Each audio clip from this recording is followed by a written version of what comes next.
4 بچوں کے بعد، لڑکیوں کے بعد گھر میں ایک بیٹا پیدا ہوا. باپ بڑی خوشی منا رہا ہے، آج میرے گھر میں بیٹا ہوا. ابھی تک کہتا تھا اللہ بیٹیاں ہی بیٹیاں، ایک بیٹا دے دے، اللہ تیرا شکر ادا کروں گا، اللہ میں تیری راہ میں یہ خرچ کروں گا وہ خرچ کروں گا، اللہ ایک بیٹا دے دے. بیٹیاں ہی بیٹیاں ہیں، اللہ نے ایک بیٹا دے دیا. بیٹا دیا، مبارکباد ملنے لگی. 4 بیٹیوں کے بعد ایک بیٹا. اللہ تیرا کا شکر ہے. بس 7 دن پورے ہوئے، اب بھول گیا کہ میرے گھر میں بیٹا دینے والی ذات اللہ کی ہے. اس نے میری دعا سنی. اب عالی شان طریقے سے عقیقہ کر رہا ہے. عقیقے میں سنت بھول جاتا ہے، وہ ایروں گیروں کو بلانے لگتا ہے. اس کی دعوت میں شرابی اور جواری آنے لگتے ہیں، کچھ چھکے بھی آتے ہیں، ڈانس بھی کرنے لگتے ہیں. کسی نے پوچھا یہ کیا کر رہے ہو؟ اللہ نے ایک بیٹا دیا ہے، دھوم دھام سے عقیقہ کروں گا. گھر میں بیٹا دھیرے دھیرے بڑا ہونے لگا. 4 سال کا ہوا، 5 سال کا ہوا. اس نے اس کو کانوینٹ میں ایڈمیشن دلا دیا. عربی پڑھنے کے لیے مولانا صاحب کو رکھ لیا. مولانا صاحب آتے، شام کو بچے کو پڑھاتے، الف با تا سا قرآن پڑھا رہے ہیں، سکھا رہے ہیں. اس کے لیے اسکول میں کوئی سبجیکٹ نہیں ہے. گھر میں اس بچے کو مولانا رکھ لیا کہ آؤ ٹیوشن پڑھا دینا.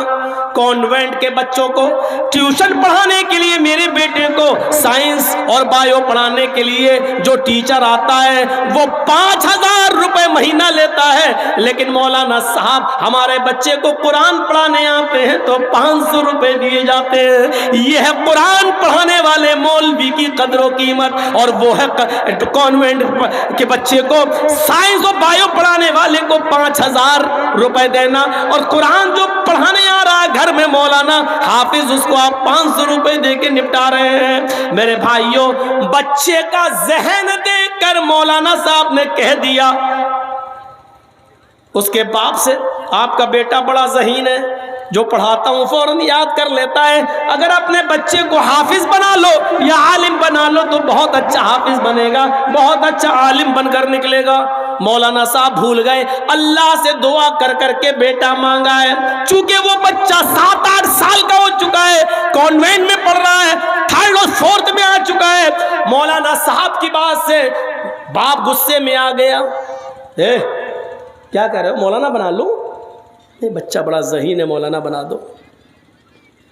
تمہیں کتنی تنخواہ ملتی ہے مسجد میں؟ مولانا صاحب نے کہا 5000 6000 8000. بس یہ بناؤں میں اپنے بچے کو؟ اتنا تو میرے بچے کی شادی کے بعد اس کی بیوی کے میک اپ کا خرچہ پورا نہیں ہو پائے گا. گرہستی چلتی ہے. مولانا صاحب قرآن پڑھائیے اور جائیے چپ چاپ. مولوی تو بیچارہ پہلے ہی سے مرا ہوا ہوتا ہے. کبھی مقتدی اس کو سناتے ہیں، کبھی مسجد کا متولی اس کو سناتا ہے.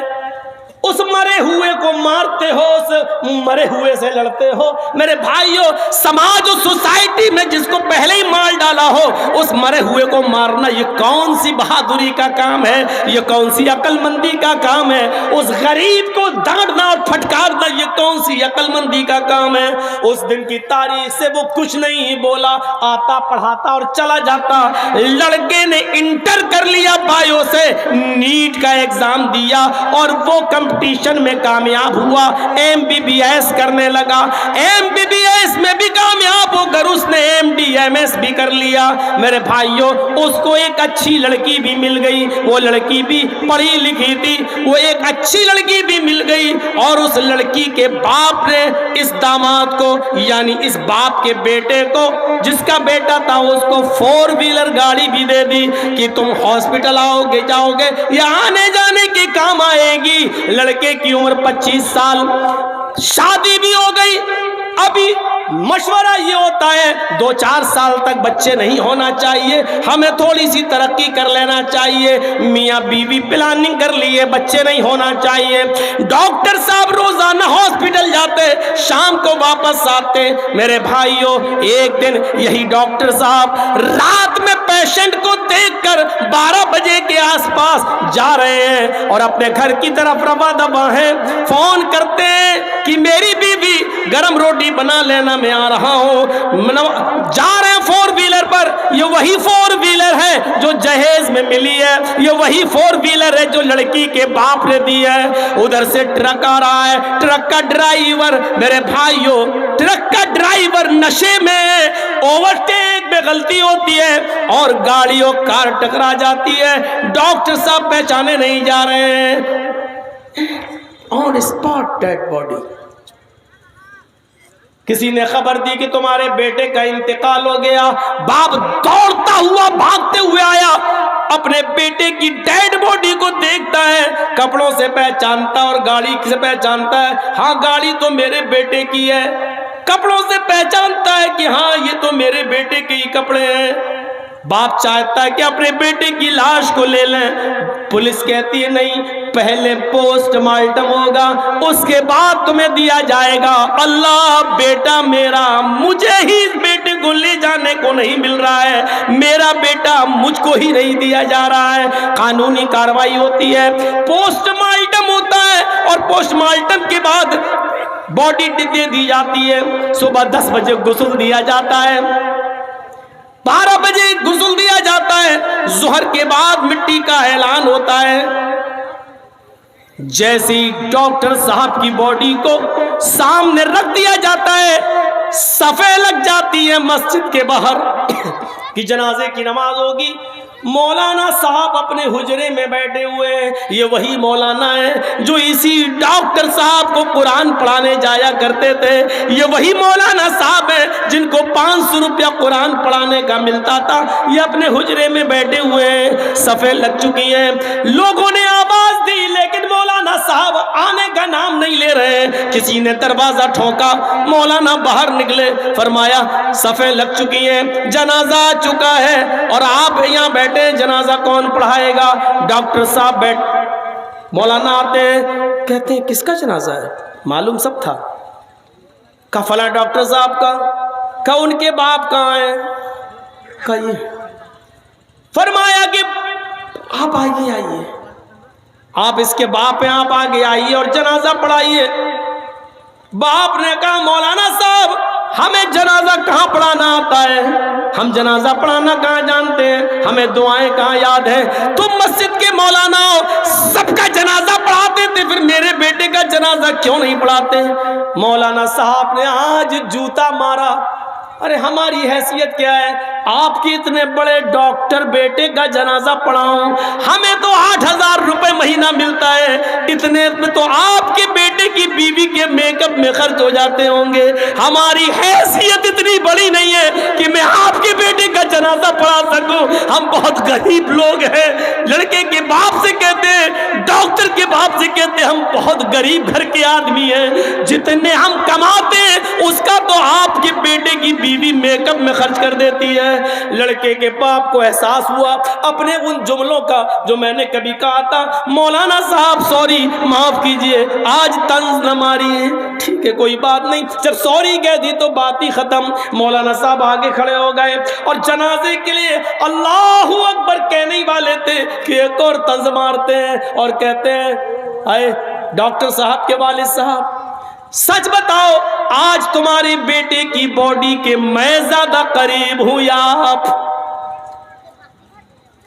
باپ نے سر نیچے کر لیا، مولانا صاحب نے کہا اللہ اکبر اور جنازے کی نماز پڑھا دی۔ میرے بھائیوں احساس کرو کہ اس اچانک موت کا کیا پتا کتنی محنت سے اس باپ نے پڑھایا ہوگا، لکھایا ہوگا اور کیا کیا سپنے سوچے ہوں گے، لیکن اچانک انتقال، یہ اچانک انتقال ہمارا بھی ہو سکتا ہے اور آپ کا بھی ہو سکتا ہے، کسی کا بھی ہو سکتا ہے۔ ذرا تصور کرو کہ اس موت سے پہلے ہم نے کیا تیاری کی ہے۔ نبی اکرم صلی اللہ علیہ وسلم فرماتے ہیں، حضرت علی فرماتے ہیں، حضرت علی، بخاری کی روایت ہے، وعن علی قال، حضرت علی نے فرمایا، ارتحلت الدنیا مدبرتن، یہ دنیا پیٹھ دکھا کر بھاگ رہی ہے، یہ ہے دنیا کی حیثیت۔ تھوڑا سا جرجیت صاحب سے کوئی منہ پھیر کے بات کر لے تو جرجیت صاحب کہیں گے بھاگ، تو ہم سے اتنا بھاگ رہا، میں تجھ سے اتنا بھاگوں گا۔ یہ ہوتا ہے نا آج کے زمانے میں، آپ کسی سے ملنا چاہتے ہیں اور وہ آپ کو بھاؤ نہیں دے رہا ہو تو آپ کہیں گے بھاگ، تو ہم کو بھاؤ نہیں دے رہا، وہ اتنا بھاگے گا آپ اتنا بھاگیں گے، وہ اتنا بھاگے گا آپ اتنا بھاگیں گے۔ دنیا کے بارے میں اللہ حضرت علی کیا کہہ رہے ہیں؟ ارتحلت الدنیا مدبرتن، ارے دنیا پیٹ دکھا کے بھاگ رہی ہے۔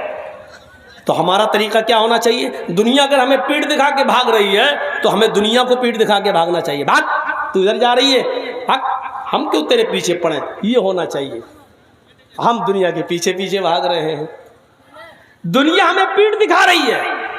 ارے اگر میں کبھی آس پاس کی بستی میں اگر 20 سال پہلے یا 15 سال پہلے آیا تھا اور آج 15 سال کے بعد آ رہا ہوں تو اس کا مطلب یہ ہے کہ اس دنیا نے مجھے 15 سال پیٹھ دکھا دی ہے، یعنی ہم سے اتنی دور ہو چکی ہے اور ہم آخرت کے اتنے قریب ہو چکے ہیں۔ بھائی میری عمر، میں نے پہلی تقریر اس علاقے میں، مولانا توحید صاحب تو بیٹھے بیٹھے خرچ ہو گئے ہیں، انہی کے علاقے میں تیتواری میں ہوئی تھی۔ اس علاقے میں سب سے پہلا جو میرا پروگرام ہوا تھا وہ تیتواری میں ہوا تھا۔ جب تیتواری میں ہوا تو اس وقت میری عمر تھی 17.5 سال، اور تیتواری کا پروگرام کرنے کے بعد پھر میری دوسری تقریر ہوئی بمبئی کے اندر باندرا میں، اس وقت میری عمر تھی 17 سال 10 مہینہ، یعنی 2 مہینہ رہ گیا تھا 18 سال ہونے میں۔ وہ میری تقریر تھی جو سب سے پہلے بال ٹھاکرے کے خلاف میں بولا تھا، اور اسٹیج پہ ہی پکڑ لیا گیا تھا۔ وہ تو جیل لے جانے کی تیاری ہو رہی تھی لیکن نابالغ ہونے کی وجہ سے بچ گیا۔ 2 مہینہ اور پورا ہو گیا ہوتا تو وہیں پہنچ گیا ہوتا جہاں سنجے دت بند تھا۔ وہیں سے لاک اپ میں 1-2 دن رکھنے کے بعد، 1.5 دن رکھنے کے بعد، وہیں لکھا پڑھی کرنے کے بعد 50,000 روپے، اس زمانے میں 50,000 روپے کا مچلکا بھر کے چھوڑ دیا گیا تھا، ایگریمنٹ ہو گیا تھا۔ تو میرے بھائیوں غور کرو، 18 سال 2 مہینے کم تھے اس زمانے سے تقریریں کرتے کرتے اب آپ اندازہ لگائیے اس وقت میری عمر ہے 46 سال 46۔ اتنا لمبا زمانہ جو گزرا ہے، اس وقت سے میں بہار اور بنگال اور جھارکھنڈ کی سرزمین پہ آ رہا ہوں۔ آپ اندازہ لگائیے ہماری زندگی کیا بتا رہی ہے۔ اتنا ہم آخرت کے قریب ہو گئے اور اتنے دن کی زندگی دنیا ہم سے دور ہو گئی، اور اتنے دن سے جو لوگ سن رہے ہیں ان کی زندگی یہ بتلا رہی ہے کہ آپ بھی دنیا سے اتنا دور ہو گئے اور آخرت سے قریب ہو گئے۔ اللہ کے نبی کہتے ہیں ارتحلت الدنیا مدبرتن، حضرت علی کہتے ہیں دنیا پیٹ دکھا کے بھاگ رہی ہے، والآخرت مقبلتن، اور آخرت سامنے آ رہی ہے۔ دنیا تو پیٹ دکھا کے بھاگ رہی ہے اور آخرت سامنے آ رہی ہے، یعنی دنیا پیچھے اور آخرت سامنے۔ تو جو سامنے ہے اس کو دیکھو، جو سامنے ہے جہاں تمہیں جانا ہے اس کو دیکھو۔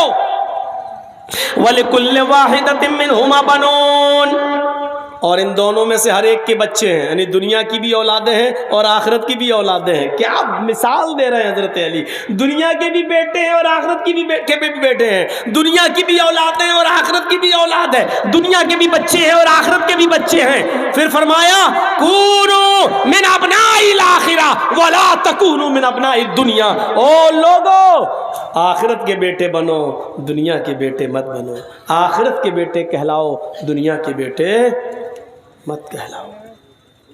اندازہ لگاؤ، ایک قبر پہ اللہ کے نبی بیٹھے، میت کو دفن کیا جانا ہے، ابھی قبر کھد رہی ہے، آپ بیٹھ جاتے ہیں، ابھی تھوڑا سا وقت باقی ہے قبر کے کھدنے میں، آپ بیٹھ جاتے ہیں اور لکڑی کے تنکے سے زمین کورید رہے ہیں، بیٹھ کر ایسے ایسے کر رہے ہیں۔ ایک صحابی نے پوچھا اللہ کے رسول کس سوچ میں پڑے ہیں آپ، کس سوچ میں پڑے ہیں آپ؟ لکڑی کے تنکے سے زمین کورید رہے ہیں، زمین کی مٹی کو ایسے ایسے کھرچ رہے ہیں، کچھ سوچ رہے ہیں آپ؟ اللہ کے نبی فرماتے ہیں استغفروا لاخیکم، اپنے بھائی کے لیے مغفرت کی دعا مانگو، اپنے بھائی کے لیے بخشش کی دعا کرو۔ فصلان،